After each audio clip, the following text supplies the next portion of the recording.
Makeup makes me feel empowered and it makes me feel beautiful even though I have the tube stuck to my face.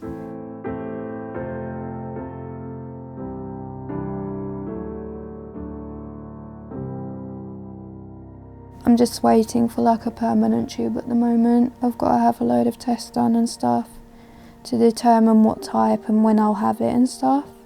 So I'm a bit scared about it, but I'll be fine. Throughout her childhood, 22-year-old Emily Jones suffered from chronic joint pain with no clear diagnosis. I knew that something was not quite right from when she was born because she had immature hip, which meant that the hip joint socket hadn't formed properly. So when she started to walk, she struggled straight away. I had physio from the age of 2 to kind of fix my legs, but they just didn't know what to do because it just wasn't improving. From about the age of 11, so I was in high school, I couldn't walk properly and was on and off crutches, and I was in and out of a wheelchair sometimes as well. But I had to do a lot of work at home because I had to rest my legs. So I became a bit stuck in here, so it made me a bit low. I became very depressed, couldn't really do much. It was difficult. I kept in contact with some of the friends I had, but because I was really shy, I didn't really have many friends at that time. At the age of 15, she was finally diagnosed with Ehlers-Danlos Syndrome Type 3.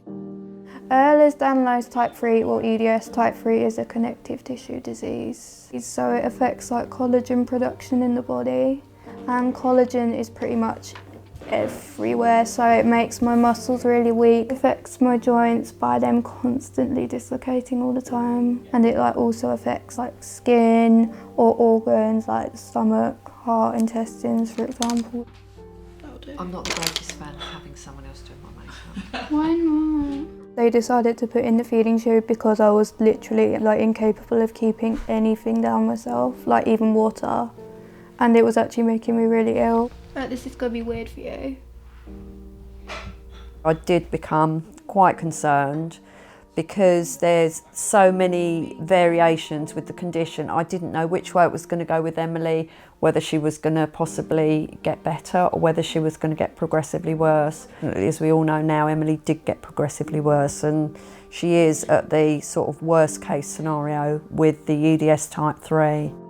But you know what? She doesn't moan about it.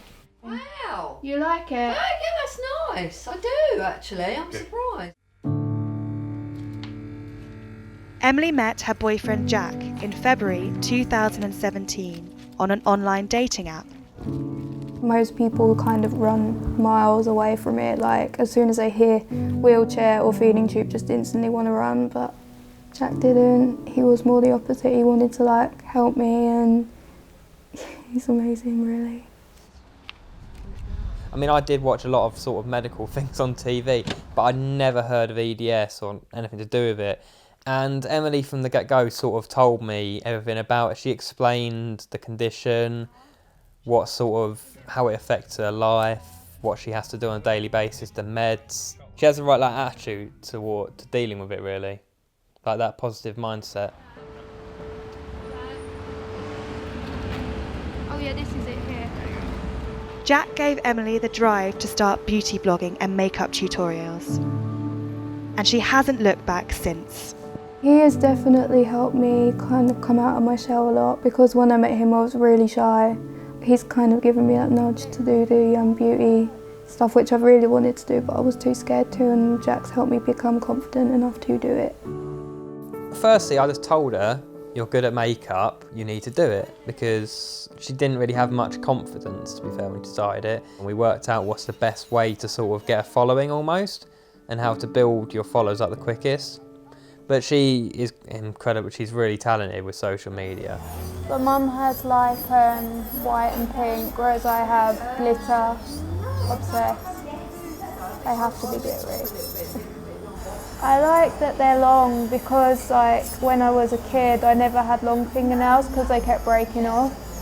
Because I tried painting them myself and it was just a disaster, so Mum let me have them done here. Because if my nails are nice I can put them in pictures and stuff. That's part of the reason why I like doing it. Being able to accessorise the feeding tube has changed my attitude towards it a little bit. It basically means now that I think that it's not really a hindrance. I can just do whatever I would like to it to make me feel more like me. Because I know all the makeup looks nice, so I was like, why not match the tube to do makeup and stuff? This one got 120,000. But I did get a hell of a lot of abuse though, saying just stuff that I look ridiculous because of the tube. But I'm grateful for the kind comments I get, like I get supportive comments. People just saying that I'm amazing and I'm brave because like there isn't anyone else with a feeding tube like basically doing what I'm doing. I'm probably the first they've ever seen to do it. She's opened right up and the makeup has just given her so much confidence, and all the time she's presenting herself with all these beautiful looks, it just really, really boosts her. And it's lovely to see. It's really, really good. My end goal for makeup would be to like help those others with feeding tubes, make them realise because they have a feeding tube doesn't mean that they can't put on makeup and doesn't mean they can't feel beautiful. It's alright to have a feeding tube.